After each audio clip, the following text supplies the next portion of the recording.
আসসালামু আলাইকুম everyone. Welcome back to my another video. Chittagong বিশ্ববিদ্যালয় ভর্তি পরীক্ষার প্রবেশপত্র ডাউনলোড। তো আপনারা যেভাবে ঘরে বসে মোবাইল অথবা কম্পিউটার দিয়ে চট্টগ্রাম বিশ্ববিদ্যালয়ের প্রবেশপত্র ডাউনলোড করতে পারবেন সেটা দেখাবো। তো ফার্স্টে লিখবেন admission.cu.ac.bd। তো দেখতে পাচ্ছেন লগ ইন, আপনারা লগ ইনে ক্লিক করবেন।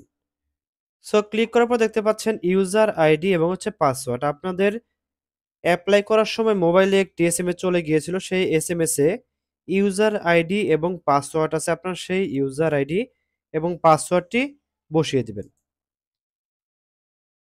তো ইউজার আইডি পাসওয়ার্ডটি সঠিকভাবে বসিয়ে আপনার লগ ইন এই অপশনে ক্লিক করবেন। যদি কেউ ইউজার আইডি পাসওয়ার্ডটি হারিয়ে ফেলেন সেই ক্ষেত্রে আপনার স্ক্রিনে নাম্বারটি দেখতে পাচ্ছেন, এই নাম্বারে যোগাযোগ করবেন, তাহলে আমি আপনাদেরকে ইউজার আইডি পাসওয়ার্ডটি পুনরুদ্ধার করে দেব। সো দেখতে পাচ্ছেন লগইন হয়ে গিয়েছে। তো আমরা অ্যাপ্লিকেশন এই অপশনে ক্লিক করব। সো ক্লিক করার পর নিচের দিকে আসবো, দেখতে পাচ্ছেন যে শুধুমাত্র এ ইউনিটে অ্যাপ্লাই করা হয়েছিল। তো পেমেন্ট স্লিপ তার নিচে আছে অ্যাডমিট কার্ড, আমরা অ্যাডমিট কার্ডে ক্লিক করব। তো চলে এসেছে আমাদের অ্যাডমিট কার্ড।